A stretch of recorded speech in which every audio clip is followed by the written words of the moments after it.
В этом году 5 июня МВД Ингушетии отметит 25 лет со дня образования. Это структура, в которой каждый сотрудник знает, что он несет прямую ответственность за благополучие и безопасность жителей своего региона. Отважные люди, без оглядки на собственные эмоции, в назначенный час готовы постоять за страну в целом. Так было и в 2004-м. На республику напали 22 июня, шел бой, были убиты. Тревожные сводки разлетелись мгновенно. Всю ночь группа тогда еще милиционеров держала бой против террористов. 28-летний Руслан Хамчиев за героизм, проявленный при исполнении служебного долга, среди прочих, был удостоен Ордена Мужества посмертно. Репортаж Наты Евлоевой. Прошло почти 15 лет с тех пор, как Лейла Хамчиева похоронила единственного сына. В ту злосчастную ночь все было как обычно. Недавно вернувшийся Руслан снова должен был идти на работу. Мать не хотела его отпускать, словно чувствовала, что больше его не увидит. Где-то без 20:10 в эту ночь он позвонил домой. Мы так созванивались всегда. Мы ему звонили, он нам звонил, как, что дома. Ну, созвонились, поговорили, все нормально было у нас. Он тоже сказал, что он на месте, в ОМОНе. И через где-то полчаса, где-то половина 11-го, как мы все знаем, вот это все вот началось. Автоматные очереди и выстрелы из гранатометов не смолкали до рассвета. Родственники Руслана, тревожась, пытались дозвониться до него, но связи не было. Двоюродный брат Руслана рассказывает, прежде чем прервалось телефонное сообщение, людям из разных населенных пунктов удалось обменяться скудной информацией. На республику напали, идет бой, наверняка есть убитые. В это время вечером я находился у друзей и услышал перестрелки. После перестрелки я подумал сразу, что Руслан сегодня на работе, и решил позвонить ему. Звонки шли, но трубку никто не поднимал.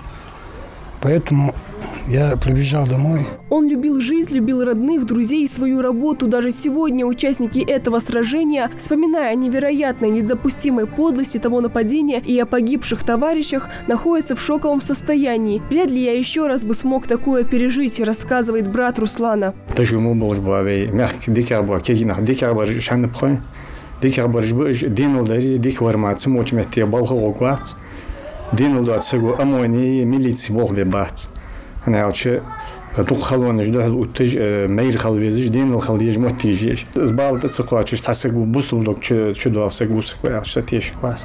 Работник ОМОНа Руслан Хамчиев свой последний миг на этой земле встретил лицом к лицу с врагом. От полученных ран он скончался на месте. Мать до последнего ждала от него звонка, но так и не дождалась. У девочки был телефон, она звонит.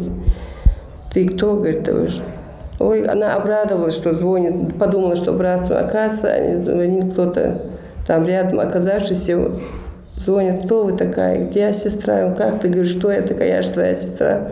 Фатима я, Фатима, она. Потом выключили телефон. Наверное, не могли сказать, и не так. Потом опять набрали, позвонили, говорит, Фатима, говорит, кто этот брат мой, говорит. И Цовдалах, это Бог, говорит, он находится где-то на кругу, где-то в фабричном кругу. Можете подъехать.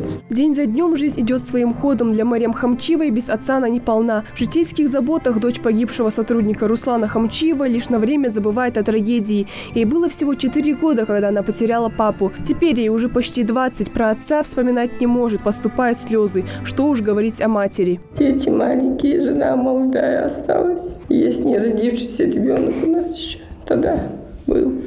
После родился, через 2 месяца девочка родилась. События той трагической ночи складываются в стройную схему. Правдивый и бесхитростный рассказ о том, как небольшая группа сотрудников полиции отстояла честь МВД и доказала всему миру, что на земле не перевелись настоящие мужчины.